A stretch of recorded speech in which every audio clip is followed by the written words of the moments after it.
Você ouve agora audiolivro Do Outro Lado, por Wilson Frungilo Júnior, pela ID Editora. Duas famílias.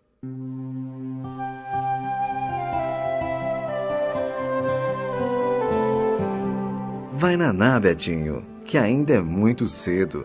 Vai pra caminha, vai. Não. Vai dormir, menino. Tá quentinho na cama. Não. Então senta aí, quietinho, enquanto o papai faz a barba. No minúsculo banheiro, Albertinho, filho único de 4 anos, vai agachando-se até sentar-se pesadamente e fica olhando, com interesse e senho franzido, o pai fazer a barba. Seu Alberto dá um sorriso ao menino e começa a escanhoar-se, satisfeito com a pronta obediência do filho. Como acontecia toda manhã, nesse ritual do barbear, ele entra em devaneio, coordenando as ideias no serviço que terá que executar naquele dia, apesar de saber que nada de novo fará no trabalho, pois há mais de 8 anos opera naquela mesma linha de montagem na fábrica. Sabe que não passa de uma pequena engrenagem da empresa, aliás, uma peça muito fácil de ser trocada quando começar a apresentar defeitos ou atrasos na produção. Também faz parte de seus pensamentos matinais a preocupação com seu filho Albertinho. Será que conseguirá com que tenha uma profissão ou um estudo? Não tem a menor ideia. O que ganha dá suficientemente bem para sustentar a família de 3 pessoas apenas. Mas tem medo do futuro, da instabilidade. Ainda bem que existe a loteria, fala, dirigindo-se ao menino que, sem entender o significado dessas palavras, apenas sorri. Você falou comigo? Pergunta Dona Eunice, sua esposa lá da cozinha. Não, eu falei com o menino. O que você disse? Eu disse ao Betinho que ainda bem que existe a loteria. Por quê?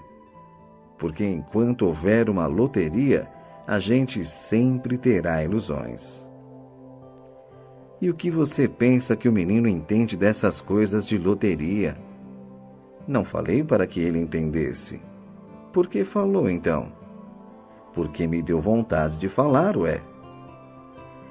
Seu Alberto termina de barbear-se, lava o rosto na pia de esmalte esfolado e faz um pequeno truque para que a torneira permaneça fechada, sem pingar. Olha novamente para o menino e recorda-se do dia em que aquele pequenino ser entrou em sua vida. Já era noite quando chegou do trabalho, e qual não foi a sua surpresa e mesmo espanto quando viu Eunice, sua mulher, embalando uma criança que deveria ter mais ou menos uns 6 meses de idade. De quem é essa criança, Eunice? Alberto, se eu contar, você não acredita. Pois conta, mulher. Eu a encontrei dormindo aí na soleira da porta, embrulhada nestes panos. Você está brincando, Eunice. Conta a verdade. Pois é a verdade. Aí então procurei pelos seus pais na redondeza, mas ninguém conhecia a criança. Meu Deus! Ela estava com fome e eu comprei leite e esta mamadeira. É o menino. E o que faremos? Não sei. Vamos tentar encontrar seus pais. Ele é tão bonzinho, Alberto.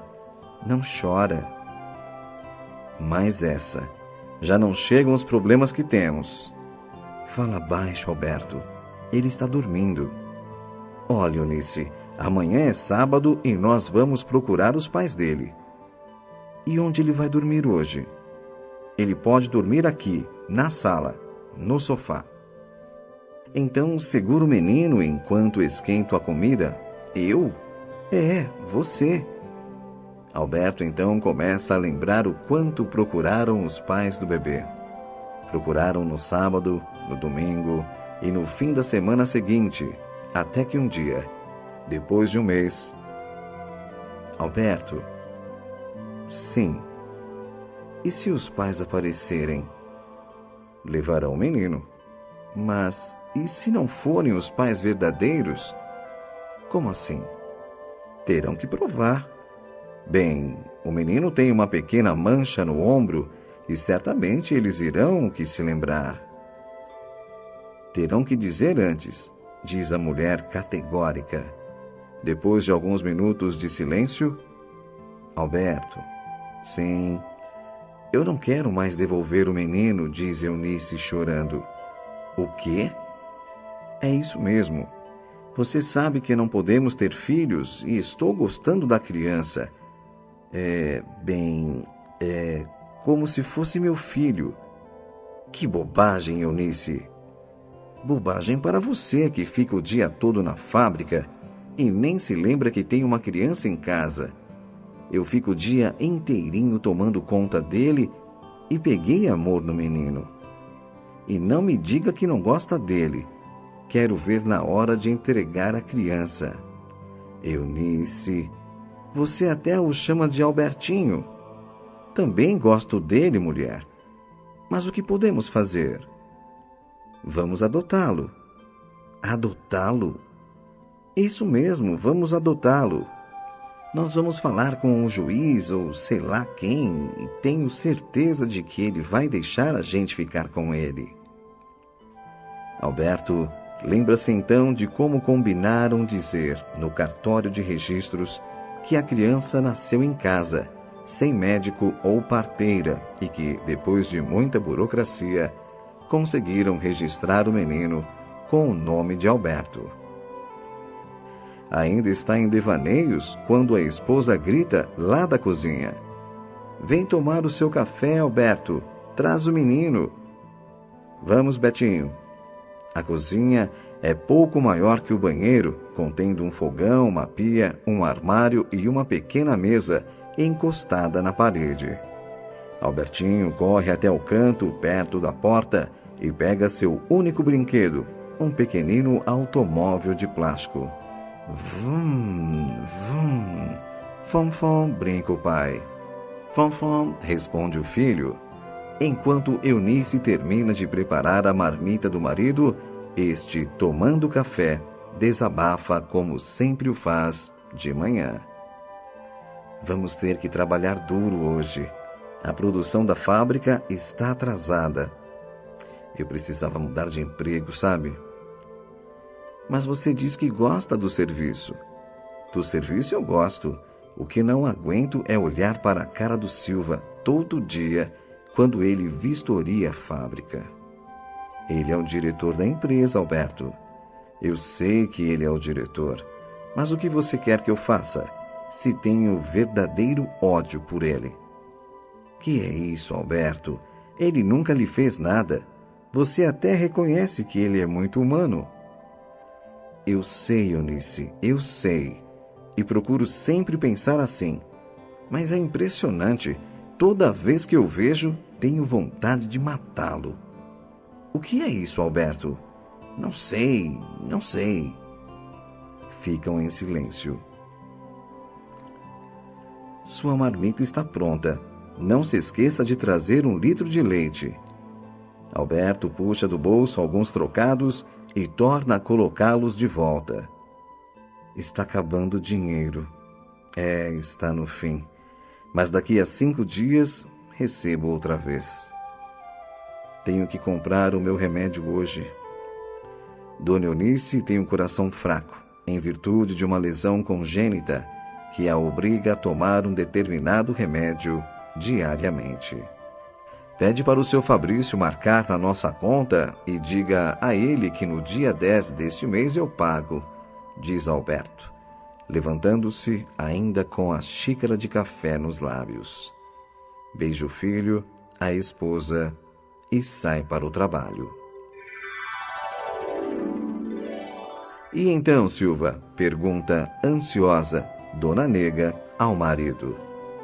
Silva limita-se a menear a cabeça negativamente, passando Moacir, o pequenino de 5 anos, para o colo da esposa. O menino abraça a mãe. Gostoso viajar, mamãe. Passeou bastante, Moacir? Pergunta a mãe ao filho, disfarçando a ansiedade pela resposta de seu marido. Muito barulho, mãe, muita gente. Vou levar você para brincar um pouquinho e depois a Maria vai dar-lhe um banho, tá? A senhora liga o rádio? Ligo, responde a mãe, levando o menino até o quarto e voltando imediatamente. Silva está sentado no sofá, com o rosto apoiado nas mãos, demonstrando evidências de cansaço e desalento. Dona Nega ajoelha-se defronte a ele e apoia-se em seus joelhos.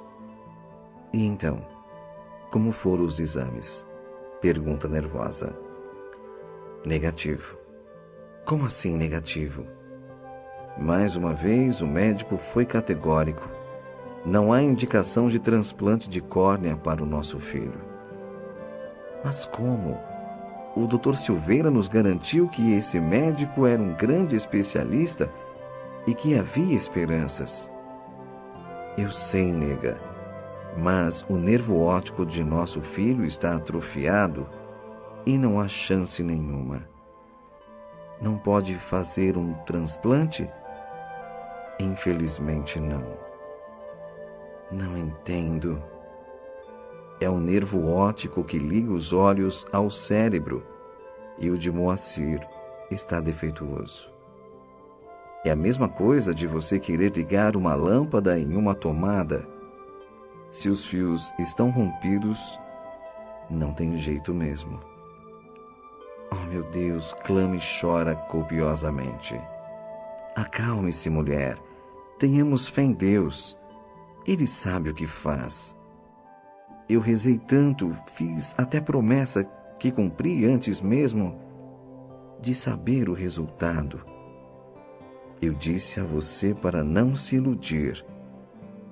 A mãe corre em direção ao quarto e abraça o menino, que com um olhar sem controle, brinca, apalpando uma boneca.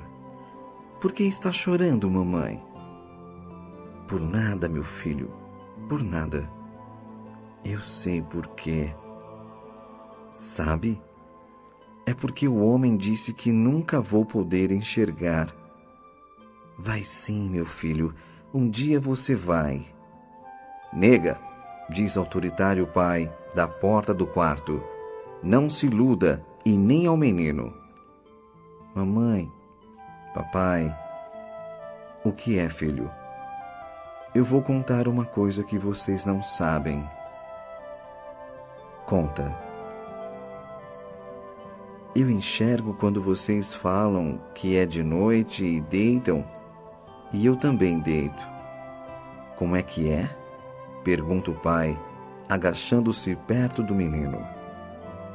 Quando deito, na hora que vocês também deitam, eu acho que durmo e começo a enxergar. Ele sonha, Silva.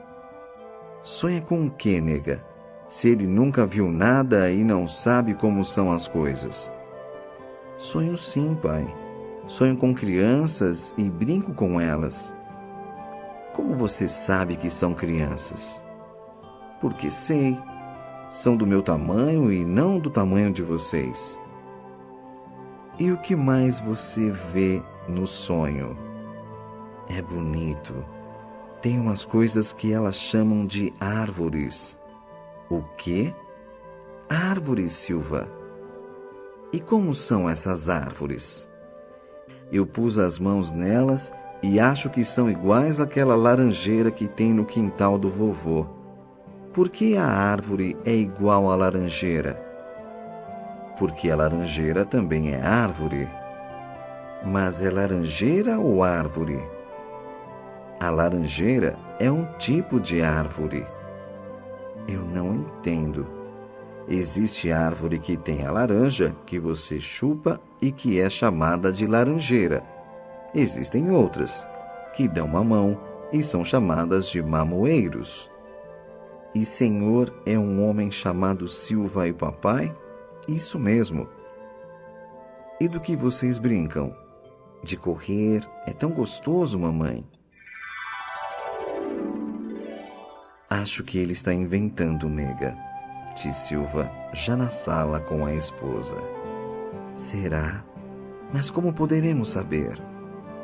Eu acho que devemos perguntar mais sobre determinadas coisas que ele vê dormindo, para podermos saber se está falando a verdade ou não. Dizendo isso, Silva não se contém e vai até o banheiro, onde Maria, a empregada, dá banho no menino. O que mais você vê, Moacir? Quero dizer, quando dorme. O menino pensa um pouco. Tinha uma coisa bonita que mexia, balançava e eu pus a mão. O que era? Era igual à água que eu bebo e tomo banho. Só que estava tudo no chão e minha mão entrava dentro, igual aqui na banheira.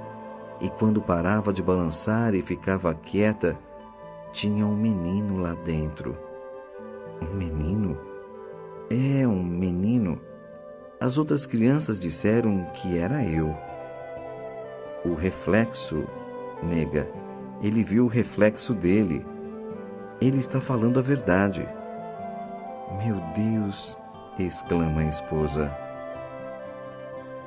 Amanhã vou até a capital outra vez falar com o médico. Falar o quê? Vou perguntar se isso é possível. Saem do banheiro. Estou assustado, nega. Isso não é normal. Se ele nunca enxergou, como pode saber e sonhar? Acho que você não deve se precipitar indo falar com o médico, Silva. Por quê? E se isso realmente não for normal? Tenho medo. Eu não sei. Dona Eunice está no pequeno cômodo que lhe serve de sala, sentada num sofá verde desbotado, enquanto Albertinho, deitado, com a cabeça apoiada em seu colo, assiste a um desenho animado na televisão branco e preto, instalada em cima de um banquinho de madeira. Já são quase 8 horas da noite, quando a porta é aberta, dando passagem a Alberto. Oh, onde você esteve até agora? Estava preocupada. E o menino? Eu estava em uma reunião com o pessoal da fábrica. Mas o que tem o Betinho? Ele teve febre alta. Alberto abaixa-se e cola os lábios na testa do menino. Não está mais. Dei um banho nele e um comprimido. Será a garganta? Acho que não. Eu acho que foi tristeza. Tristeza? É.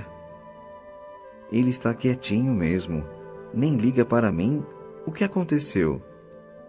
Não sei direito.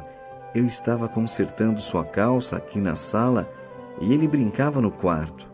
De repente ouvi soluços. Corri até lá e ele estava com um carrinho de plástico nas mãos. O brinquedo estava quebrado ao meio e ele tentava grudar os 2 pedaços sem o conseguir. Você precisava ver com que cara de desespero ele olhou para mim, com lágrimas nos olhos. Quase morri de pena. Nunca pensei que gostasse tanto do brinquedo. Gostava sim, Eunice. Esse carrinho já tem mais de 1 ano e ele não o larga nunca. Daí comecei a agradá-lo, mas, cada vez mais triste, começou a ter febre e agora está bonzinho. O menino olhou para o pai e, num repentino rasgo de contentamento, disse-lhe eufórico: Me dá o aviãozinho, pai. Aviãozinho? Que aviãozinho? O aviãozinho que o papai trouxe para mim. Como é que você sabe que eu lhe trouxe um aviãozinho? Dá, papai, insiste o menino, já querendo chorar. Alberto tira do bolso da blusa um pequenino avião de plástico e estende-o ao menino. Onde você arrumou isso, Alberto? Comprou? Não, eu achei na rua, no caminho da fábrica. Ah, bom. Pensei que tivesse comprado. Eunice, você não está percebendo o que aconteceu? O que é? Como o Betinho sabia que eu tinha o brinquedo? Ah, como é que você sabia do aviãozinho, Albertinho? O menino limita-se a abraçar o brinquedo. Não é bonito, mamãe? Betinho, insiste o pai. Não é bonito, pai? Betinho, olhe para mim. O menino olha sorrindo. Como você soube que o papai tinha o aviãozinho? Eu sabia, ué. Mas eu não lhe falei nada. Não lhe mostrei. Eu não sei, papai. Eu sabia e pronto. Alberto olha para a esposa e esta dá de ombros, alegando ignorância. Essa eu não entendi. Nem eu. Vai tomar banho, Alberto, enquanto esquento a comida. Alberto empurra o prato satisfeito, já palitando os dentes. Não que a comida fosse especial, pois na verdade não passava de arroz, feijão e um pequeno pedaço de carne assada. Mas do que Alberto fazia questão mesmo era a quantidade, pois com o serviço pesado que executava durante 8 horas, precisava se alimentar bastante. A greve vai sair, Eunice. Pelo amor de Deus, Alberto, não vá se meter em encrencas. Pense em nós e principalmente no seu filho.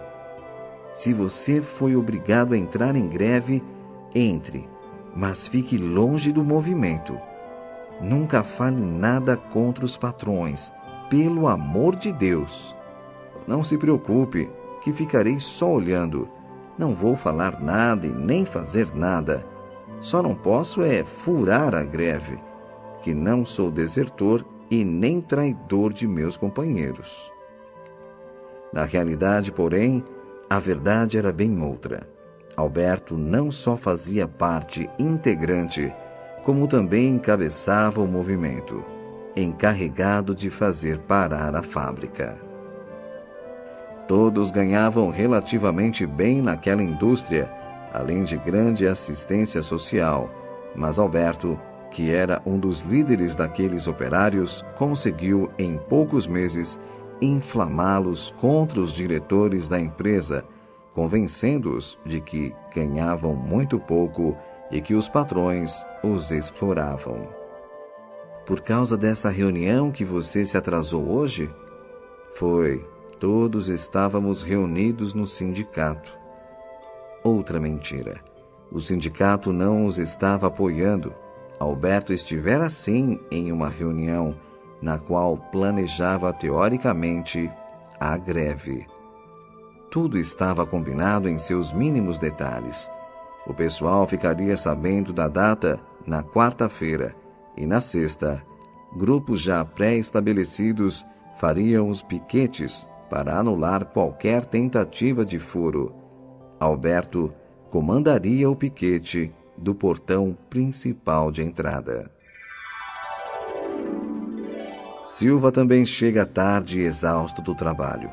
Detém nas mãos a administração de uma grande empresa de montagem de máquinas pesadas, sendo um de seus diretores e acionistas, tendo conseguido tudo isso a custo de muito trabalho.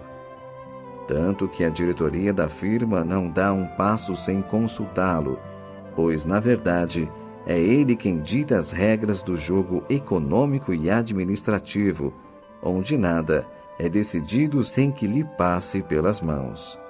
É humilde e prestativo junto a todos que o cercam, porém, dirige tudo com mãos fortes e extrema rigidez. Enquanto janta, Dona Negra ocupa-se em alimentar, na boca, o pequeno Moacir, também sentado à mesa. Como é, filho? Brincou bastante? Eu adivinhei tudo o que a mamãe ia colocando na minha mão. Ela disse que estou com muito boa Como é que é, mãe? Percepção, filho. percepção. Isso, percepção. Muito bem, filho. O menino continua a abrir a boca ao contato da colher em seus lábios. Você parece preocupado hoje, Silva. Eu? Não. Ora, Silva, eu conheço bem você.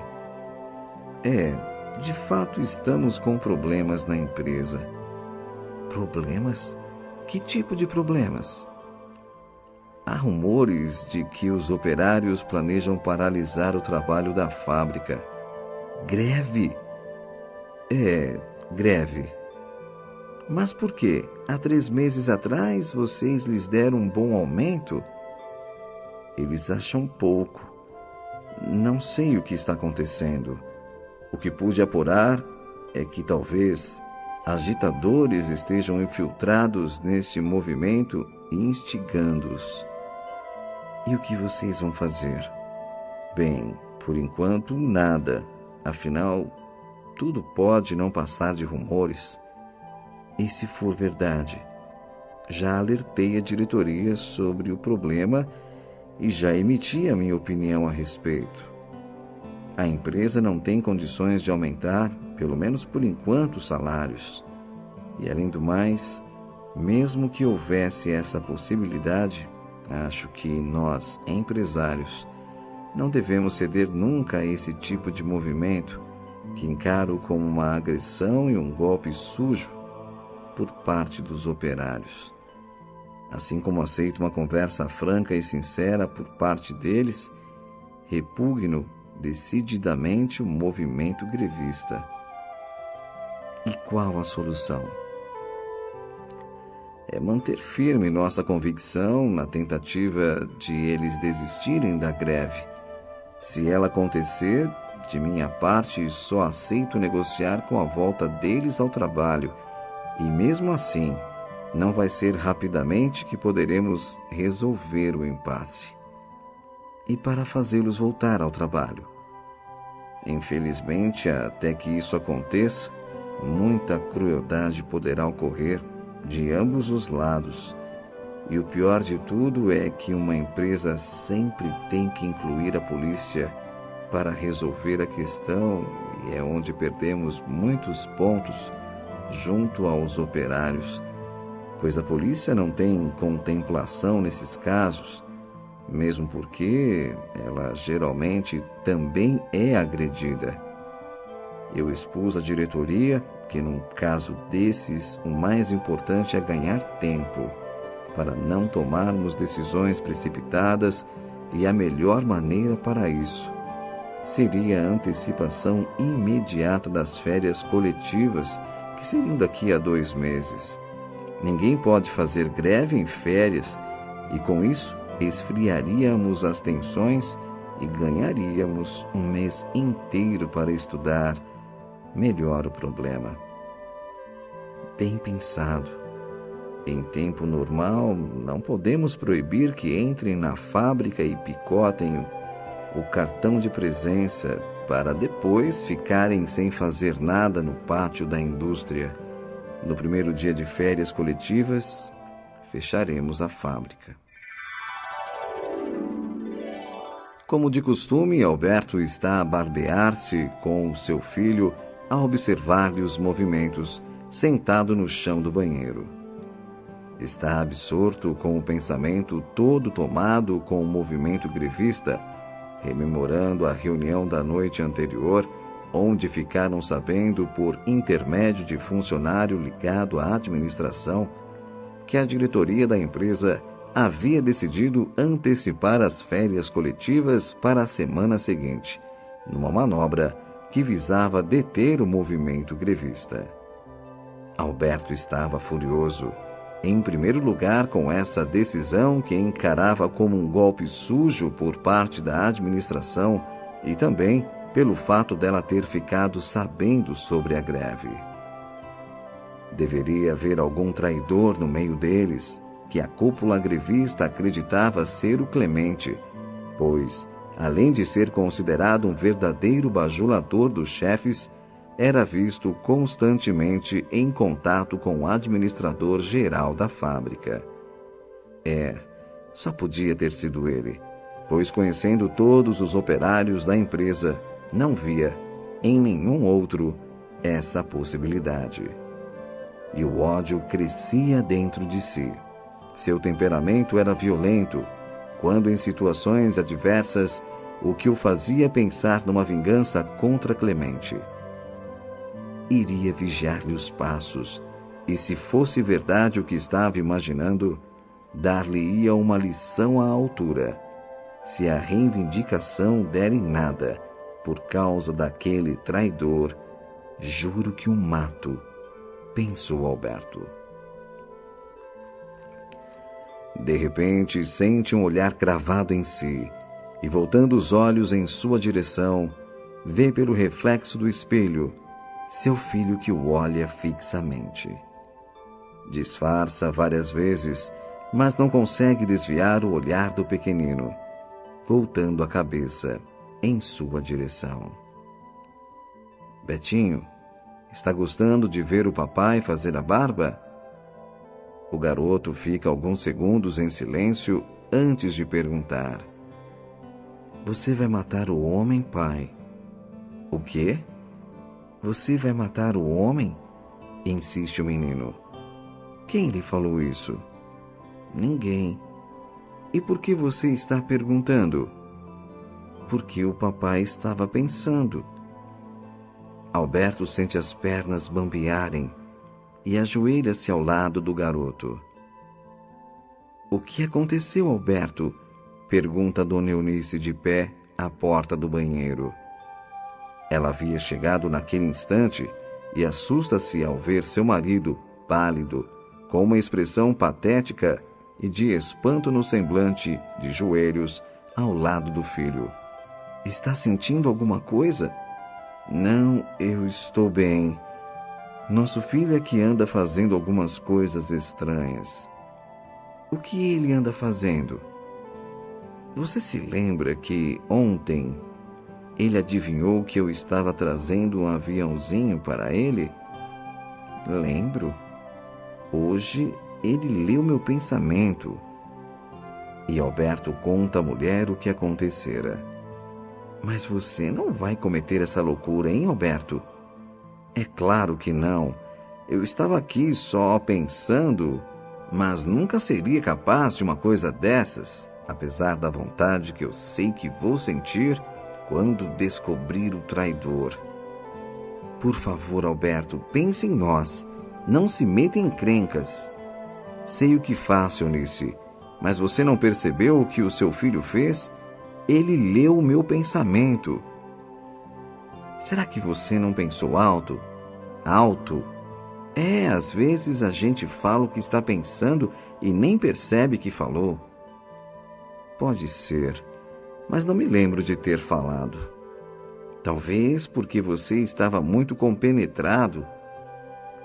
Pode ser. Concorda, preferindo mesmo que tudo tivesse acontecido assim. Quando Alberto chega à fábrica naquele dia, quase não acredita no que vê. Todos os operários estão reunidos do lado de fora, num grande vozerio. Nota que os portões estão fechados e que vários cartazes estão pregados neles, não precisando chegar muito perto para ler o que está escrito. Fechado. Férias coletivas dos funcionários até 23 de julho. Mas embaixo, um edital com um fraseado que, para Alberto, não passava de pura demagogia, através do qual a empresa explicava que resolvera antecipar as férias coletivas por motivos técnicos e administrativos. Ali mesmo é realizada uma reunião de emergência entre os líderes do movimento para decidir o que fazer diante de tal resolução. Porém, não conseguem chegar a um acordo, sendo que, aos poucos, altos brados de revolta começam a erguer-se no meio daquela multidão de operários que já não se entendem e não sabem o que fazer. É uma traição, um golpe sujo, Não podemos nos sujeitar a isso. Vamos entrar à força. Quebra! Vamos entrar! Derrubem os portões!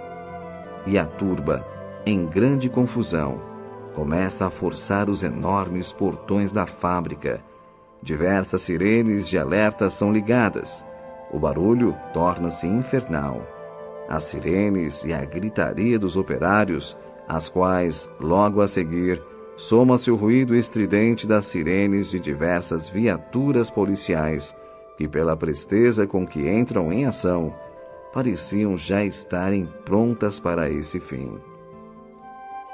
Nesse momento, um portão cede, dando entrada aos operários ao pátio da indústria, que, correndo como uns loucos, dirigem-se em direção aos escritórios da empresa. Tiros dados para o ar, espocam das armas dos policiais e tropas de choque entram em ação, enquanto megafones pedem aos operários que se deitem no chão, ou seria pior para eles. Depois de alguns minutos de confronto corporal entre os mais exaltados e a polícia, todos já estavam deitados de bruço no pátio da fábrica. Os soldados formam fileiras em volta desse amontoado de corpos humilhados, estirados no chão, com as miras das armas apontadas para eles. Nesse momento, surge um dos diretores da empresa, que discorre sobre os motivos da medida, dizendo que a firma não deixaria de atender, na medida do possível, às suas reivindicações e pediu que retornassem às suas casas, gozassem as férias concedidas e que voltassem depois a trabalhar. Disse ainda que só desta maneira poderia haver negociação em torno do que eles pleiteavam. Alberto nunca havia se sentido tão humilhado em toda a sua vida, pois, sendo o maior líder do movimento, não se conforma com o que está acontecendo, com a maneira como tudo estava se desencadeando e, principalmente, porque não contavam com uma derrota assim, tão fácil e sem resistência. Fervilhava por dentro e, quase não aguentando o calor de seu corpo, aquecido pela revolta e pelo ódio, não se contém, levantando-se e gritando para seus companheiros que permaneciam deitados: "Levantem e lutem! Levantem-se! Vamos lutar!" E corre alucinado por entre os corpos estirados no chão, tentando erguê-los, incitando-os à luta.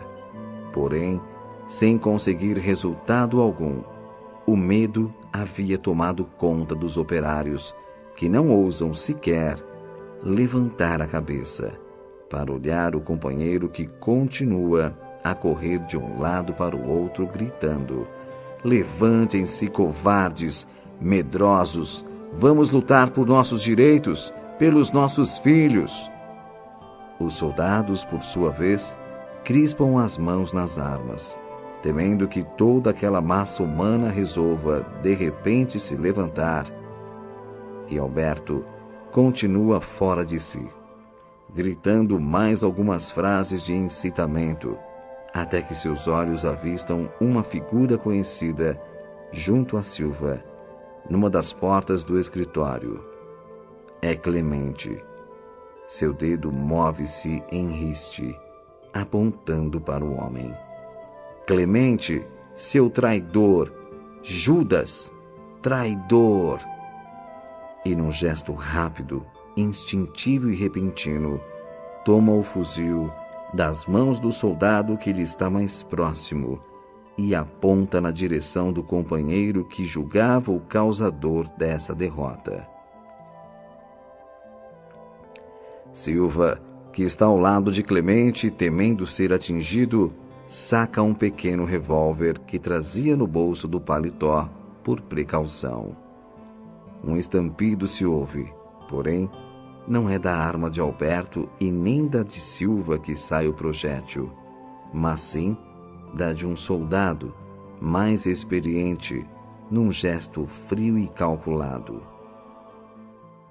Alberto sente o impacto e, com o sangue a jorrar do lado esquerdo de seu peito, deixa cair a arma que tinha nas mãos, tombando por sobre os companheiros que não ousam se mexer, apesar do peso do seu corpo e do calor de seu sangue.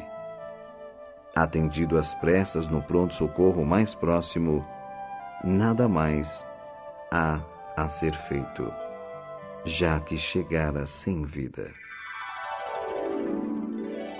Entre os operários, ninguém ousa mais falar em greve, pois a experiência por que passaram houvera sido dolorosa demais, principalmente pelo fato de terem de participar de 2 funerais em dias subsequentes.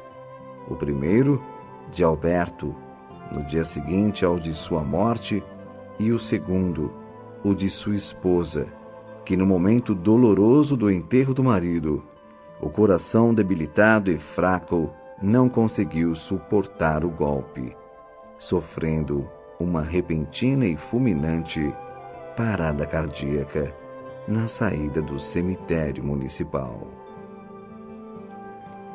O pequeno Betinho fica, então, por alguns dias em casa de amigos, tão pobres quanto Alberto, e apesar da pouca idade, não foi possível esconder-lhe a morte dos pais. Sofreu o que dava pena, porém, os amigos que repassavam entre si a guarda do menino não queriam adotá-lo, tendo em vista o gasto extra que lhes dispensaria, pois todos já tinham muitos filhos e resolveram encaminhá-lo então a um juizado de menores, que por sua vez conseguiu para ele uma vaga em um orfanato próximo à cidade. A adaptação do menino foi difícil e demorada. Indagava sempre aos professores e padres da instituição sobre o possível paradeiro dos pais. Eles estão com Deus, meu filho. Foram para junto de Jesus. Albertinho vai se consolando, mas pela maneira carinhosa com que lhe falavam a respeito do que pelas respostas em si, as quais não conseguia entender muito bem. Muitos de seus companheiros de infortúnio não conheceram sequer os pais, o que lhe dava uma certa ascendência sobre eles, porque conseguia, à sua maneira, descrevê-los. Por comparação, sentia-se satisfeito e feliz com os pais que tivera, pois ainda outros chegavam a falar muito mal dos seus próprios, acusando-os de lhes infligirem grandes castigos. Aos poucos, já com 6 anos de idade, passa a lembrar-se dos pais somente em suas orações, antes de deitar. Aos 7, começa a frequentar o curso primário no próprio orfanato, demonstrando inata inteligência nos aprendizados do beabá. Sua vida, como a dos demais meninos, resume-se nas aulas matinais, nos folguedos do dia, nas horas de estudo e na evangelização da tarde. Além disso, às vezes, a rotina do orfanato é quebrada por visitas de casais interessados na adoção e que, geralmente, apenas servem para causar grande decepção nas crianças, que, sempre esperançosas de serem adotadas, veem cair por terra esse sonho quando os casais partem sozinhos. Certa feita, durante uma dessas visitas, algo acontece de muito estranho, fato que chega a impressionar muitos diretores da instituição e o próprio casal que ali fora para tentar uma adoção. São 3 da tarde quando o padre Eusébio pede às crianças que se perfilem para receberem uma visita. Corações se iluminam ante a perspectiva de talvez chegar a ter um lar. O casal percorre a fila, observando bem os garotos, como se fossem objetos que se pudesse escolher e comprar. Passam por Albertinho e param com um visível interesse em Fernando, menino de 6 anos que está ao seu lado. Como você se chama, menino? Fernando. Quantos anos tem? Fernando não consegue responder, Ao começar a falar, uma terrível tosse o acomete, numa indisfarçável crise de bronquite. Avermelha-se todo, com as veias querendo saltar-lhe do pescoço, na imensa força que faz ao tentar respirar nos diminutos intervalos da tosse. Depois de algum esforço, consegue acalmar-se e lágrimas rolam de seus olhos. Os pretensos adotantes passam adiante, começando a examinar outros meninos. De repente, como se não pudesse se conter, Albertinho exclama: "Por que não levam ele e tratam de sua tosse?" "Albertinho", fala bravo o padre. "O que você está dizendo?" perguntam os cônjuges. "Vocês pensaram em levá-lo só porque era parecido com o Raul. Foi só ele tossir e desistiram." "O que esse menino está falando?" pergunta rispidamente o homem ao padre. A mulher, porém, abaixa-se junto a Albertinho e pergunta-lhe: "Você falou em Raul? O que sabe a respeito de Raul? Diga-me." "Eu não sei nada", responde já choramingando o menino. "Você falou em Raul", insiste o padre. "Quem é Raul?" "É o filho deles que morreu", responde amedrontado. "Mas como você sabe disso, se não falamos nada a ninguém aqui?" pergunta a senhora, já emocionada e pegando o menino pelos braços. "Porque era nele que vocês estavam pensando. A senhora mesmo não pensou que o Fernando era parecido com o Raul?" "Mas como você soube disso, meu filho?" pergunta agora mais docilmente o padre Eusébio. "Porque eu sei que eles pensaram isso." "Vocês não liguem para ele", desculpa-se o padre. "Deve ter sido uma grande coincidência. Eu mesmo não sabia de nada." "Esse menino lê o pensamento dos outros", exclama assustada a mulher. "Eu não leio nada." "Vamos embora, Selma." "Albertinho, venha comigo", ordena categoricamente padre Eusébio, depois de acompanhar o casal à saída. O menino temeroso segue-o até a sala da diretoria. "Sente-se aí, filho", pede o padre fechando a porta. O sacerdote fica alguns momentos em silêncio, fitando o menino, como que pensando no que irá dizer. "Betinho", começa mansamente o padre, chamando-o pelo apelido com que é conhecido e tratado pelos companheiros. "Como você fez aquilo?" A criança abaixa a cabeça e fica em silêncio. "Meu filho, eu não vou ficar bravo com você. Sou seu amigo. Apenas gostaria que me contasse como conseguiu saber o que aquela senhora estava pensando." "Eu não sei, Silêncio.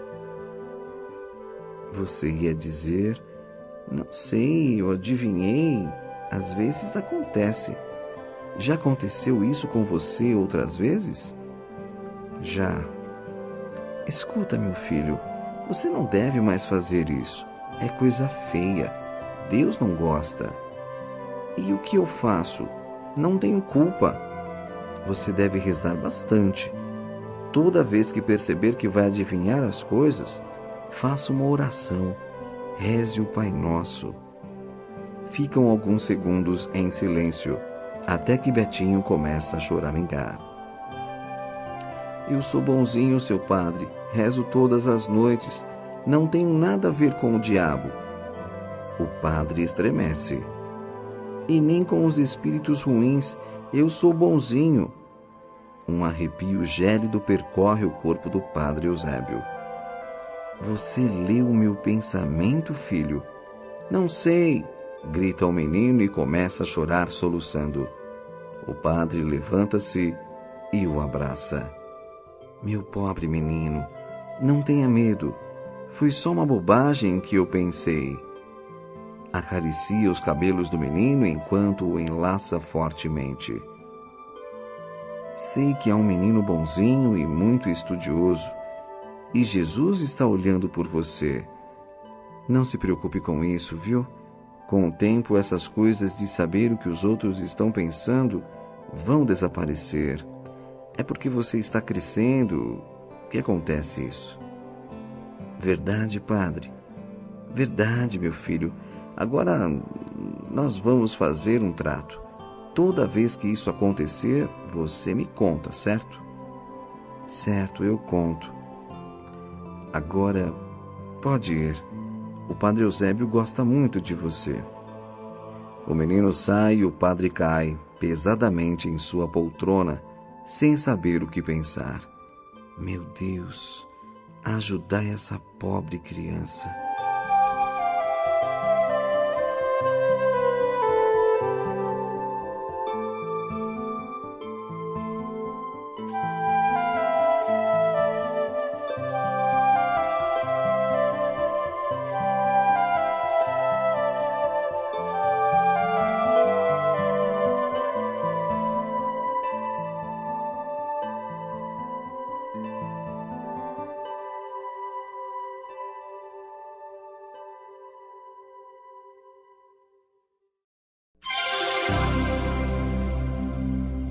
Capítulo 2. Vereda, o mágico.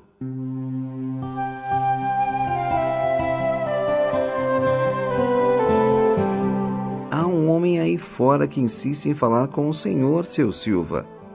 Você sabe que eu só atendo representantes e vendedores de manhã, Ana. Eu sei, mas além de dizer que não é vendedor, ele insistiu muito. Parece até divertir-se com o fato de o senhor não querer atender ninguém e mandou-me entregar-lhe este cartão. Mr. Verdini, mágico profissional, shows e aniversários. Pois mande-o entrar antes que ele atravesse a parede, disse Silva sorrindo. Ana abre a porta e o homem entra, sem olhar para o lado de Silva. Acompanha com os olhos a moça que está prestes a cerrar a porta ao sair. Espere, senhorita. O senhor falou comigo? Por favor.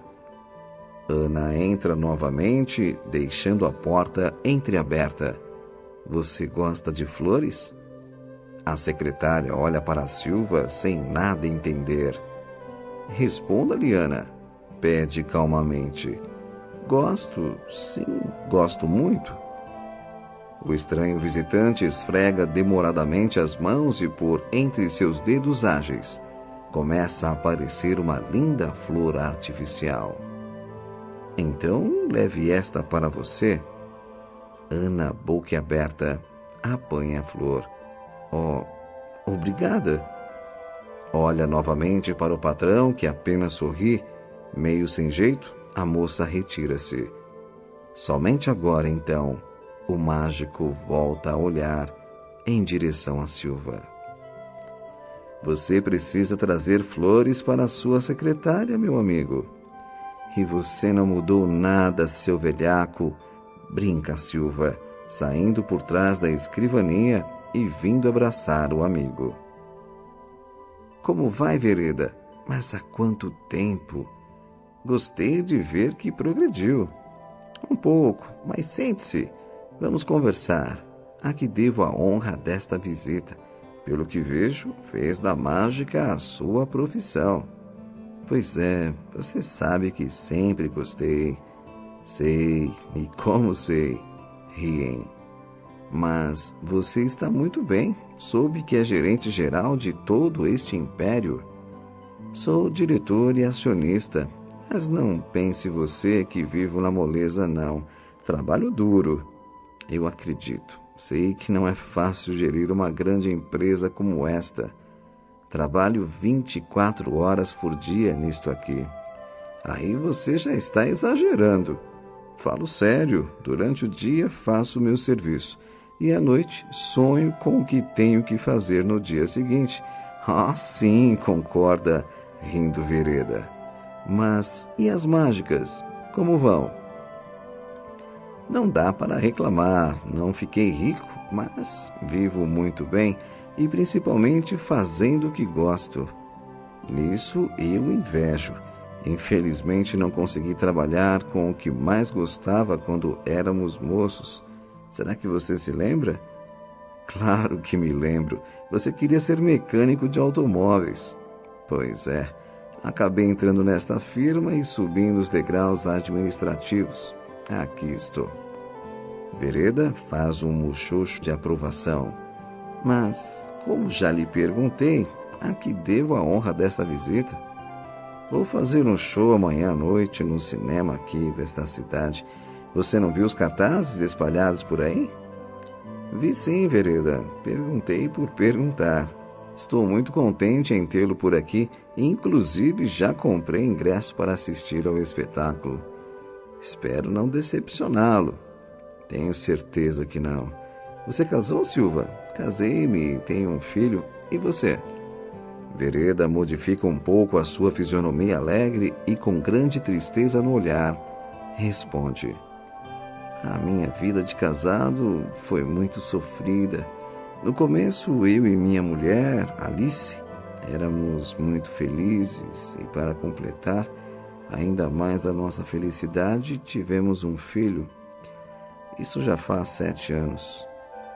Não conheço a sua esposa, mas continue. Quando o garotinho estava com 6 meses de idade, aconteceu uma tragédia que veio enegrecer a nossa vida e até hoje ainda sofro muito com isso. Uma lágrima furtiva brota dos olhos de Vereda, que, tirando um lenço do bolso, a enxuga. Desculpe-me, Silva, ainda sinto uma enorme tristeza quando relato este acontecimento. Silva não sabe o que falar. Como estava dizendo, quando o menino estava com 6 meses, eu e minha mulher fizemos uma viagem rápida para assinar alguns papéis relativos à compra de um imóvel em uma cidade próxima e deixamos a criança com a nossa empregada. Fomos, assinamos os documentos necessários e voltamos na mesma tarde. Você sabe, nessa minha profissão de artista liberal, temos que assegurar o futuro e sempre que é possível adquiro algum imóvel. Sim, certo. Quando retornamos, uma aglomeração de pessoas se fazia presente de frente à minha casa. Entramos correndo e encontramos o delegado de polícia e mais alguns policiais que faziam perguntas à nossa empregada. Esta chorava copiosamente, sem mais nada conseguir falar. E o delegado então nos informou que a casa havia sido assaltada e que os bandidos levaram o nosso filhinho junto, talvez como refém para se protegerem ou então para pedir algum resgate. Talvez você não saiba, mas minha esposa tinha muitos bens herdados de seu pai. Você não pode imaginar o sofrimento e o desespero por que passamos. A polícia foi totalmente mobilizada e fizemos apelos em órgãos de imprensa, mas nada. Minha esposa não mais se alimentava direito e não saía de perto do telefone, esperando que os assaltantes entrassem em contato conosco, talvez para pedir um resgate. Meses se passaram e a polícia acabou arquivando o caso. Minha esposa, transtornada, não mais falava e, certa manhã, ao despertar, encontrei-a morta, vítima de um colapso.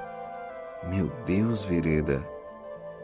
E hoje, cada vez que faço algum show beneficente em prol das crianças órfãs ou abandonadas, fico imaginando se alguma delas não é o meu filho. Eu sinto muito, Vereda. Não sabia a respeito desse seu drama. Só não sucumbi porque tenho muita fé em Deus e creio que nada que nos acontece é por acaso.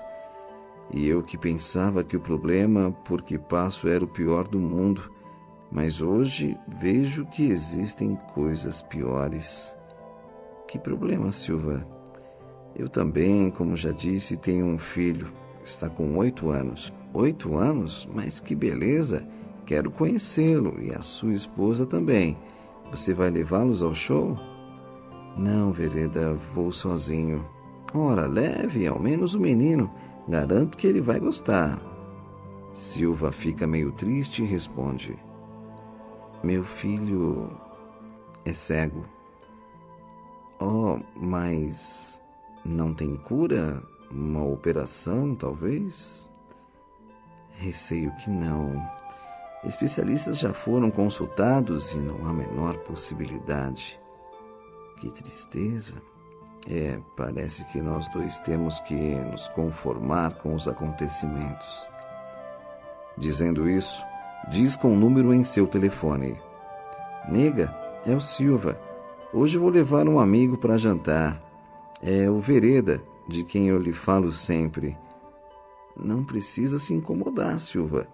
Faço questão. Você se casou com uma excelente cozinheira, brinca Vereda, depois do jantar, ainda sentados à mesa e terminando de sorver uma xícara de café. Obrigado. Aliás, ela me prendeu pelo estômago. Não acredito que foi só por isso. Está vendo, Silva? Ele sempre diz isso, Vereda. Mas saiba que quando namorávamos eu não sabia nem ao menos fritar um ovo. Acredito na senhora, principalmente porque já me acostumei com as mentiras dele nos tempos de escola. Eu mentia e você enrolava o pessoal com as suas mágicas. O que é mágica, papai? Pergunta o menino Moacir. Todos se entreolham. Silva é quem responde. Mágica, meu filho, é quando alguém, por meio de truques, faz algo que as pessoas não estão acostumadas a ver. Por exemplo, o Vereda mostra uma bola e, de repente, ela desaparece. E como ele faz isso? Eu não sei e nem adianta perguntar a ele, porque os mágicos não contam os seus truques. Eu gostaria muito que ele fizesse uma dessas mágicas para mim. O senhor não sabe fazer nenhuma para cegos? Bem, quero dizer, não é muito fácil, Moacir. Que pena. Mas pode ficar certo que vou tentar inventar uma bem bonita e quando conseguir, vou lhe mostrar.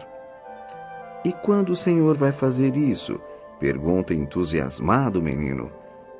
Bem, eu vou tentar e assim que conseguir, faço para você. Que números você vai apresentar amanhã?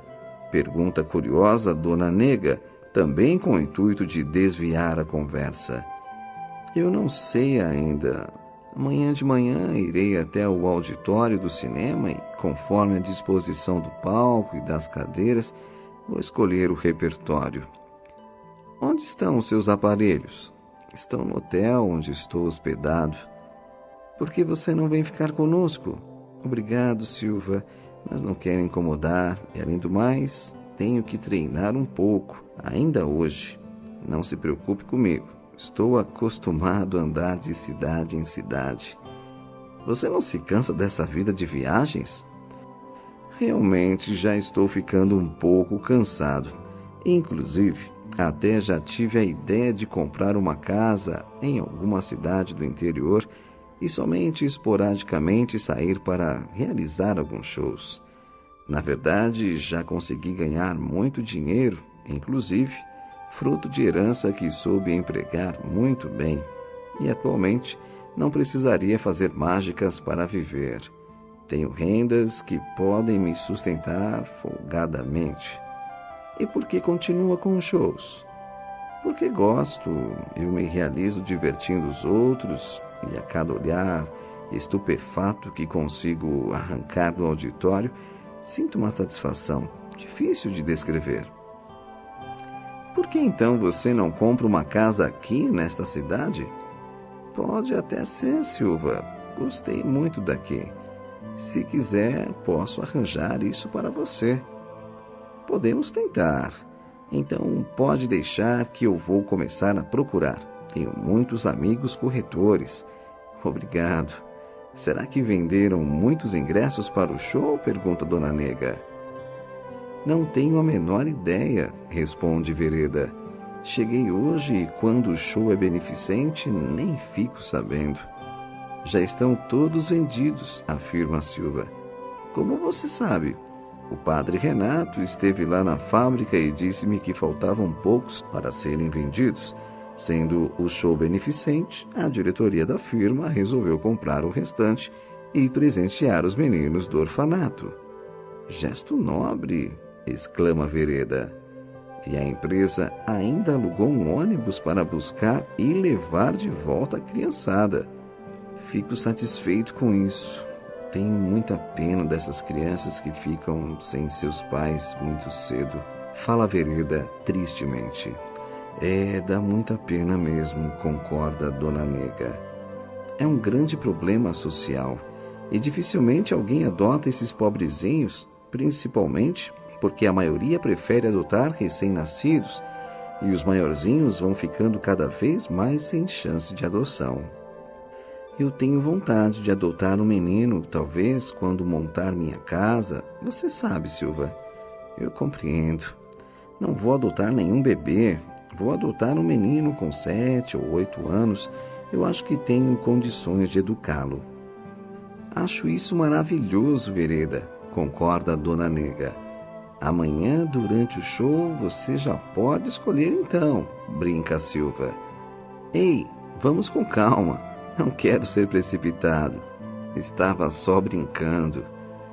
Levantando-se da mesa, Silva e o amigo dirigem-se para o escritório da casa para conversar mais e relembrarem coisas do passado quando adolescentes. Falam de muitas coisas, das brincadeiras, das noitadas alegres, das namoradas e divertem-se muito. Vereda, você se lembra de quando começou a frequentar sessões espíritas? Lembro-me. Você ainda continua com essas ideias? Continuo. Naquele tempo de rapaz eu apenas frequentava certas reuniões, mas movido pela curiosidade, mas com o passar do tempo, fui estudando a doutrina e confesso a você que hoje sou um espírita convicto e sempre que posso, dedico-me ao assunto. Você acredita realmente em espíritos? Você não acredita em Deus, Silva? Tenho necessidade de crer, Vereda. Não fosse a confiança que deposito em alguma força superior e não aguentaria a situação do meu filho. Entendo. E você sabe, não fosse também a minha crença... Já li muita coisa a respeito em alguns livros espíritas e confesso que tenho uma certa tendência a acreditar, mas ainda possuo algumas dúvidas. Continue estudando e raciocinando que um dia você verá que não poderia ser de outra maneira. O Espiritismo não é uma crença que se impõe aos indivíduos, é uma filosofia onde as pessoas têm que raciocinar e estudar para entendê-la e aplicá-la em sua vida diária. Isso eu já percebi. Então, continue estudando, raciocinando, seguindo os ensinamentos de Jesus. Vereda, me responda uma coisa.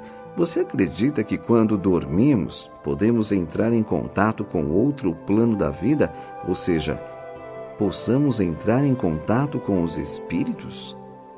Isso nos acontece frequentemente, Silva, porém dificilmente nos lembramos, a não ser de maneira bastante confusa. O que ocorre é que somente as cenas ou acontecimentos mais marcantes desse nosso despreendimento é que são efetivamente gravados em nosso cérebro.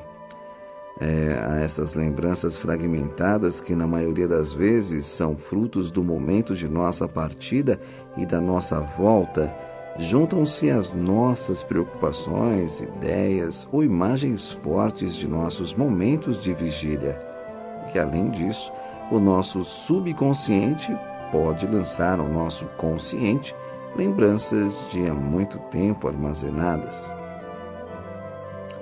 E Silva conta o que acontece com o filho, relatando tudo desde o dia em que ficou sabendo desta sua faculdade.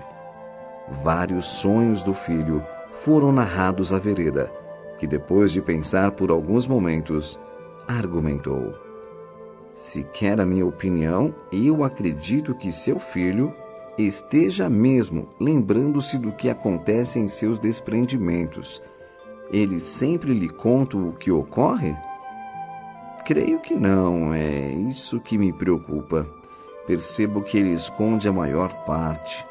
Quase todos os dias lhe pergunto a respeito e, na maioria das vezes, ele relata muito resumidamente o que viu e diz, principalmente que o sonho for igual aos anteriores. Mas sempre percebo que ele não me conta nem a metade do que vê. O que você acha disso? Só posso ver seu filho possuidor de uma grande mediunidade e acredito, já que esse fenômeno é raro, que ele esteja sendo preparado para cumprir alguma missão importante aqui, deste lado da vida. E você, o que pensa a respeito? Até agora limitou-se a narrar os fatos? Bem, eu não sei, na verdade. Comecei a acreditar principalmente depois de ler os livros de André Luiz, psicografados pelo médium Francisco Cândido Xavier. Meu filho fala de coisas que são mostradas nesses livros. Por outro lado, eu gostaria que tudo isso que leio não fosse verdade. Preferia que a morte fosse o fim total de todos nós. Por que, Silva? Eu não sei bem ao certo, tenho um pouco de medo desse outro lado. Por que medo? É difícil de explicar, a gente saber bem. Nós praticamos muitos deslizes nessa nossa vida e a certeza de que um dia seremos, por nós mesmos, julgados me amedronta. Você por acaso tem a consciência pesada, Silva? Não é bem isso, mas nesse nosso tipo de trabalho, onde para nós dirigentes, a empresa tem que ser colocada acima de qualquer sentimentalismo que prejudique a nossa estrutura econômica. E às vezes somos obrigados a ser firmes e não muito complacentes com os operários e subalternos, e isso me incomoda um pouco. Veja você que um dia, durante uma tentativa de greve, um dos funcionários apontou uma arma para o meu lado. Não era a mim que ele visava, mas sim a um outro funcionário que ele acreditava tê-los traído. Num momento de pânico, saquei a minha e apontei-a para ele. Ele foi morto, baleado não pelo meu revólver, mas pelo fuzil de um dos policiais. Porém, percebi em seu olhar que ele caiu certo de que eu o havia matado. Isso pesa em minha consciência. Será que se o policial não tivesse atirado, eu atiraria? Você não deve se torturar com essas conjecturas. As circunstâncias e o instinto, talvez de autodefesa, o fizeram agir assim. Você não deve temer nada, muito menos a Deus, que tudo sabe. E quando se sentir com essas prostrações, procure auxiliar o próximo e verá que tudo se ameniza. Afinal, não seremos julgados somente pelo mal que cometermos, mas também pelo bem que deixarmos de fazer. É com o amor que conseguimos nos curar de nossos males. E não se preocupe, pois Deus sabe, melhor que nós, o que é bom para a nossa evolução e elevação espiritual.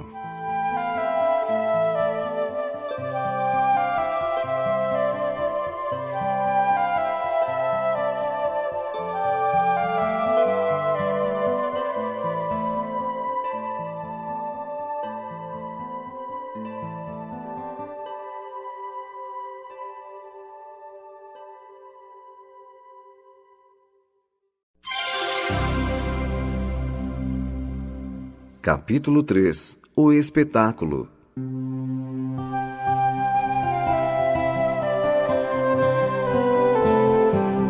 Finalmente chega o dia tão esperado pelas crianças do orfanato. São 18h30 quando encosta o ônibus que as levará até a cidade para assistirem ao show de mágicas no cinema local.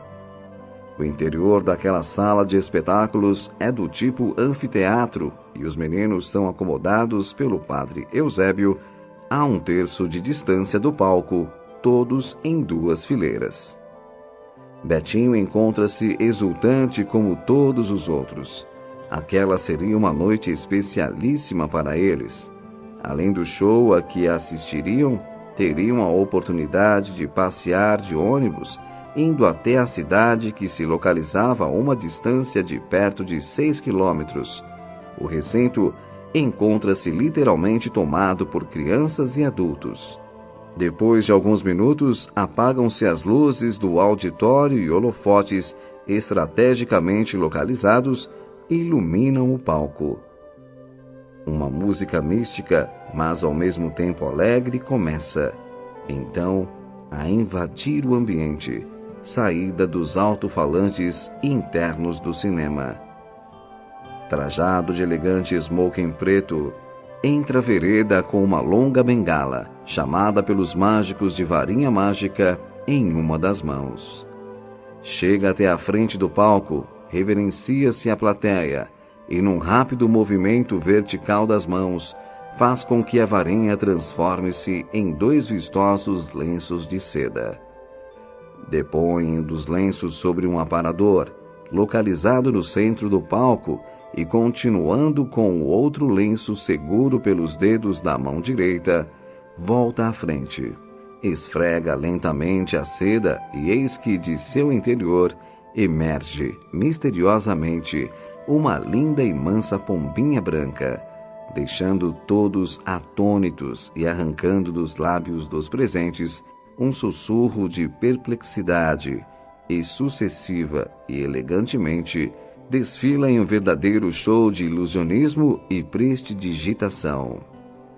Agora, senhoras e senhores, vou mostrar-lhes algo verdadeiramente surpreendente, revelando-lhes a força que possui o poder da mente. Eu gostaria que para isso algum cavalheiro ou um jovem subisse até o palco para me auxiliar nesse truque que pretendo apresentar-lhes. Depois de algumas indecisões por parte do auditório, um senhor de meia-idade levanta-se e dirige-se ao palco. Uma salva de palmas ao cavalheiro, que tão gentilmente vai me ajudar a diverti-los ainda mais. Os aplausos explodem, assim como assobios e apupos. Por favor, cavalheiro, tenha bondade, pede o mágico, acompanhando o espectador até o centro do palco. Gostaria muitíssimo que o senhor examinasse esta venda que tenho nas mãos. Dizendo isso, Vereda mostra-lhe um pedaço de pano preto e amarra-o por sobre os olhos do homem. Está enxergando alguma coisa? O homem meneia a cabeça. Por favor, diga em voz alta, o que está vendo? Eu realmente nada vejo com esta venda, não dá mesmo para enxergar nada. Muito bem, diz o mágico, tirando-lhe a venda. Nós vamos fazer o seguinte: o senhor vai colocar a venda sobre os meus olhos e em seguida retirará uma carta de cada vez deste baralho. Feito isso, quero que se concentre na carta retirada, colocando-a depois em minha mão. Eu tentarei adivinhar o seu valor e naipe, e para que ninguém duvide desta apresentação, peço mais algumas pessoas que subam até aqui para examinar a venda e o baralho. Peço também que embaralhem bem as cartas. Mais 5 pessoas sobem ao palco para os exames e em seguida retornam, deixando o mágico e o primeiro senhor sozinhos. Bem, senhor Torres, responde o outro. Pois então, senhor Torres, agora que já foi muito bem vendado por esses seus amigos, tenha bondade de apanhar o maço de baralho e, tirando uma carta de cada vez de qualquer parte do mesmo, mostre-a ao público, e então passe-me as mãos para que eu possa adivinhá-la. 12 cartas tiradas aleatoriamente do maço são então adivinhadas pelo mágico, conforme o prometido. Cada vez que isso acontece, o público aplaude delirantemente. Nesse instante, Arthur, menino de 11 anos, que encontra-se sentado ao lado de Betinho, sussurra-lhe: Betinho, me conta o truque. Você já fez isso para mim, lá no orfanato, com o baralho de bichos. Eu fazia diferente, ficava de costas para você e adivinhava. Então, conta para mim como é que é. Não. Vamos, Betinho, eu não conto para ninguém. Não. Eu vou falar para o mágico que você também sabe fazer. Não, não vai falar nada. Vou, não. Nesse interim, o mágico tira a venda e, quando já está pronto para inclinar-se perante o público para receber a ovação, Arthur, menino levado e inconveniente, levanta-se da poltrona e grita: O Betinho aqui também faz isso, e de costas. Todos olham para Arthur. Nisso, outro menino levanta-se e diz: É verdade, ele faz isso de costas e sem pegar no baralho. Desta feita, o padre Eusébio levanta-se enérgico. Arthur, Ivo, sentem-se e calem-se. Nisso, outro menino puxa o coro: Faz, faz, faz, faz. E a algazarra toma conta da criançada, inclusive daquelas que não eram do orfanato. Um momento, por favor, pede Vereda. Aos poucos, depois dos insistentes pedidos do mágico, do padre Eusébio e dos pais dos outros garotos, o silêncio volta a reinar. Eu gostaria então que o tal de Betinho viesse até aqui no palco para ajudar-me num outro número que vou apresentar. Betinho encontra-se afundado na cadeira, vermelho de vergonha. Vai, Betinho! Grita Arthur. Vai, vai, vai, vai. Silêncio, por favor. O padre, vendo que não conseguiria controlar o ânimo da criançada, levanta-se, dirigindo-se até o menino. Venha, meu filho, vamos lá ajudar o mágico. Betinho, a princípio, hesita, mas depois levanta-se e dirige até o palco, sob calorosa salva de palmas. Chegando até perto do mágico, estende a mão para receber a venda, fazendo com que este concorde em entregá-la. Você vai fazer um truque da adivinhação? Vou tentar. O senhor me desculpe. Você sabe ler, meu filho? Não, quer dizer, algumas coisas eu já sei. Você sabe ler números? Sei. Muito bem, então vamos pôr a venda. Dizendo isso, Vereda, acreditando que o menino conhecesse o truque, colocou a venda no garoto de tal maneira que ele enxergasse quando a carta fosse colocada em suas mãos. Mas Betinho deu 2 passos em direção oposta à do mágico e ficou de costas para ele. Vire-se para cá, filho. Ele faz de costa, gritou Arthur da plateia.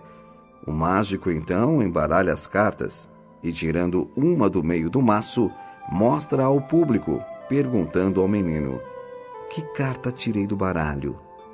O senhor poderia pensar nela um pouco? Cheio de truques, pensou Vereda. Muito bem, estou pensando nela. 3 de copas. Os aplausos explodem. O menino acertara em cheio. A carta era, realmente, o 3 de copas. Que coincidência, pensou o mágico. E esta? Pense nela. Sim, 5 de espadas. O auditório quase veio abaixo com o acerto do menino. Betinho, eu gostaria que você fizesse uma vez, só para mim, certo? Sim. Vereda retira então uma carta, porém não pensou nela, e sim noutra que lhe veio à mente. Também não a mostrou ao público. Que carta é esta? Rei de paus. Foi um choque para Vereda. O menino não acertara a carta porque não era nela que ele estava pensando. Porém, acertou em cheio, na que estava em sua mente. Acertou, disse Vereda à plateia, colocando-a rapidamente no meio do maço, sem mostrá-la para não precisar explicar o que fizera. Aplaudido, o menino desce do palco e ainda no meio da escada, vira-se para o mágico e pergunta em voz alta para que todos ouçam: Eu fiz tudo direitinho, seu mágico, como nós combinamos? Gargalhada geral e aplausos pela aparente ingenuidade do menino. Vereda fica atônito, não só pelo que o menino fizera, como também pela atitude dele em querer disfarçar o fato. Mas, como bom artista que era, sorri ao garoto e, com uma piscadela cúmplice ao público, responde: Fez sim, meu filho, fez tudo direitinho. Terminado o espetáculo, Vereda encontra Silva na saída do cinema. Verdine, você foi fabuloso. Obrigado, Silva. Por que não me procurou lá no camarim, ao invés de ficar me esperando aqui fora? Eu sabia que você estava arrumando os seus aparelhos e não queria ser inoportuno. Já encaixotei tudo. Acompanho você até o hotel. E os dois caminham lado a lado pelas ruas já desertas da cidade. Gostei muito do espetáculo, Vereda. Obrigado. E o número cômico que você fez com o menino do orfanato foi sensacional. Vocês combinaram tudo antes? Oh, sim, mente Vereda. Notável. Silva, eu gostaria de fazer uma visita ao orfanato para conhecer mais de perto aquelas crianças. Eu arranjo isso para você. Quando pretende ir? Gostaria de ir amanhã mesmo. Eu telefonarei ao padre Eusébio e pedirei a ele para recebê-lo. Obrigado. Você poderá ir a hora que quiser.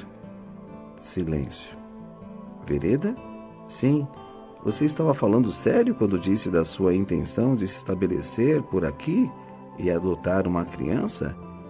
Vontade não me falta. Gosto muito desta cidade e, bem, gostaria de fazer algo de útil em benefício de alguém. Acho uma boa ideia, mas você continuará viajando, fazendo shows? Não, Silva. Como já lhe disse, tenho rendimentos com o aluguel de casas que me sustentam e muito bem. Por sinal, eu acho que já está na hora de parar um pouco e me aposentar por conta própria. Você acha que conseguirá ficar sem fazer mágicas e apresentações? Oh, não. Poderei fazer algumas apresentações beneficentes aqui na Redondeza, em cidades próximas. Acho que você está certo nessa sua decisão, sinceramente. Bom dia, Moacir. Bom dia, papai. Dormiu bem? Pergunta Silva ao seu filho ao sentar-se à mesa de manhã para o de jejum. Eu não entendo muito bem o que é dormir. O que você sente? Não sei, quando estou cansado eu deito e de repente mamãe já levantou. Pois é, meu filho, quando deitamos nós dormimos, o que descansa é a sua cabecinha, ficando bastante tempo sem pensar e o tempo passa, até que você acorde e comece a pensar novamente. Acho que é mais ou menos isso. Você continua se encontrando com seus amiguinhos quando dorme ou quando deita? Não, eles me disseram que eu vou ficar uns tempos sem me encontrar com eles, mas que um dia, quando eu dormir, vou poder andar pela casa e enxergar. Eles lhe disseram isso? Sim, acredito neles. Beba o leite, meu filho, pede Dona Nega, colocando-lhe o copo nas mãos.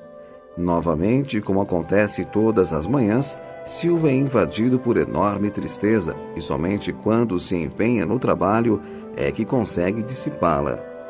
Geralmente só vem para casa na hora do jantar. Depois, mais pelo cansaço do dia, é que consegue calma e paz de espírito. Nunca soube suportar com resignação a sina do filho. O senhor gostou das mágicas, papai? Oh, sim, foi muito bonito. Será que o seu Vereda já inventou uma mágica para cegos? Acho que ele ainda não teve tempo, Moacir. Eu gostaria muito. Se ele lhe prometeu, pode ter certeza de que vai fazê-lo. Você chegou tarde ontem. interrompe Dona Nega. Fui acompanhar Vereda até o hotel. Inclusive, eu lhe prometi conseguir junto ao padre Eusébio uma visita ao orfanato. Ele estava falando sério sobre adotar uma criança? Acho que sim. O que é adotar, pai? Existem muitas crianças que não têm pais, pois estes morreram quando elas ainda eram pequenas, então outras pessoas levam-nas para morar com elas, como se fossem seus filhos. E o seu Vereda vai adotar um filho? Eu penso que sim. Que bom! Se ele fizer isso, o Senhor pede para ele trazer o seu filho para brincar comigo? De certo que sim, Moacir. Que bom, que bom. Pede então para ele adotar logo, papai. E ele vai morar nessa cidade, Silva? É o que ele pretende. E você vai arrumar isso para ele? Sim, estou até pensando em lhe oferecer aquela nossa casa lá na rua Emílio, para que ele a compre ou alugue. O inquilino está para sair. É uma boa ideia. E é aqui pertinho. Acho que será muito bom para você, Silva. Talvez assim você saia um pouco de casa para distrair-se com esse seu amigo. Você quase não sai? Será muito bom mesmo.